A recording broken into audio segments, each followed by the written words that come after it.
Channel 21 news টেলিভিশনে আপনাদের স্বাগত জানাচ্ছি। আমি হালিমা দেওয়ান। হারিয়ে যাচ্ছে মুন্সিগঞ্জের মীরকাদিমের বিখ্যাত ধবল গরু। মীরকাদিমের ধবল গরু পালন করার ঐতিহ্য ধীরে ধীরে ক্ষীণ হয়ে যাচ্ছে। 200 বছরের এই ঐতিহ্য এখন হারানোর পথে। সরকারিভাবে খামারি তৈরি করা এবং এদের পৃষ্ঠপোষণ করলে পুনরায় এই ব্যবসার জৌলুস আসতে পারে বলে মনে করছেন ব্যবসায়ীরা। মুন্সিগঞ্জ থেকে মোহাম্মদ আল আমিনের রিপোর্টে বিস্তারিত জানাচ্ছেন মোহাম্মদ রুবেল মাতবর। কালের বিবর্তনে মীরকাদিমের পুরনো জৌলুস হারালেও মানুষ এখন সেই বন্দরের স্মৃতি খুঁজে বেড়ায়। ধ্বংসস্তূপের মধ্যে রাশিক একটি ভাব আছে এলাকার মানুষের মধ্যে।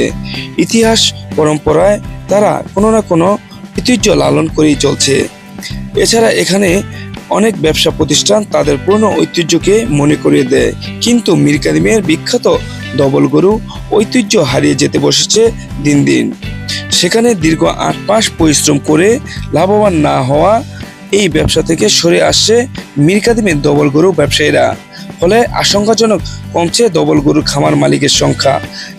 আগে যেখানে 200 জনের বেশি খামারের মালিক ছিল, এখন সেখানে এসে দাঁড়িয়েছে 10 থেকে 12 জন। কোনো খামারের কাছে 15 থেকে 20টির বেশি গরু নেই। ধান, চাল আর তেলের কারখানা থাকার কারণে মীরকাদিমের ভুসি, কুড়া, খৈল সহ বিভিন্ন উন্নত গোখাদ্য খুব সহজেই পাওয়া যায়। এছাড়া গরু পালনের প্রশিক্ষিত লোক নিয়োগ করা হয়। কোরবানি ঈদে পুরান ঢাকাবাসীর রসনা বিলাসে আর কিছু থাক বা না থাক, মুন্সিগঞ্জের মীরকাদিমের ধবল গরুর মাংস থাকা চাই। 200 বছর ঐতিহ্য আমরা এই মীরকাদিমের ধবল গাই পালি। তারা আজকে আমরা অনেক বছর ধরে গরু লালন পালন করি, আমরা তাজা করি। আগে আমি গরু পালতাম 10টা 15টা, এখন আমার গরু 3টে 4টে পালতাছি। কারণ জিনিসের যে দাম আমরা খাওয়ায় পারতে হারাতে পারি না, ঐতিহ্যটা আর কি ধরে রাখছি, সেই কারণে আর কি আমরা গরু আর কি পালতাছি। মীরকাদিম পৌরসভা মুন্সিগঞ্জের ঐতিহ্য 150-200 বছর আগের। এখানকার গরু খুব উন্নত মানের, কেন খোল, ভুসি, কুড়া খুব ভালো, বেশি দামের খাবার খাওয়ায়। এই জন্য আমরা এখান থেকে গরু নিয়ে ঢাকায় কুরবানি দিই। সরকারের কাছে দাবিটা আমার যদি একটু সহযোগিতা করতো খাবার দিকে বা টাকা পয়সা দেওয়ার লোন দিকে বা কোনো একটা গরু বা পদ্ধতি আনানোর জন্য, তাহলে আমাদের অনেক সুবিধা হইতো। প্রায় 1.5 থেকে 200 বছরের ঐতিহ্য। আমাদের মুরব্বীরা যে আগে থেকে লালন পালন করতো, যে রহমতগঞ্জ তারা ব্যবসা বাণিজ্য ছিল ওই থেকেই। পুরান ঢাকার লোকের সাথে, পুরান ঢাকার লোকের সাথে আমাদের অনেকটাই আন্তরিকতা ছিল। আন্তরিকতার থেকেই যেমন এই মীরকাদিমের গরু হয়তো 150-200 বছর আগে তারা খাইছে, এখন তারা এই মীরকাদিমের গরু ছাড়া কুরবানি দিতে নারাজ।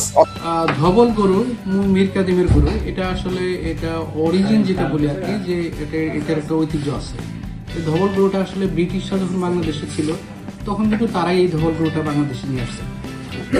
এবং এই ধবল গরুর ঐতিহ্য থেকে 200 বছর ইতিহাস আছে। মীরকাদিমের ধবল গরু বানাতে অক্লান্ত পরিশ্রম করতে হয়। ইঞ্জেকশন বা গরু মোটা তাজা কোনো ওষুধ ব্যবহার করা হয় না। সাদা গরু এখন পাওয়া যায় না, তাই বিভিন্ন রঙের গরু বানানো হয়। খামারের ভিতর পরিবেশ খুব পরিষ্কার পরিচ্ছন্ন রাখা হয়। হারিয়ে যাচ্ছে মুন্সিগঞ্জের বিখ্যাত ধবল গরু। 200 বছরের ঐতিহ্য ধীরে ধীরে ক্ষীণ হয়ে যাচ্ছে।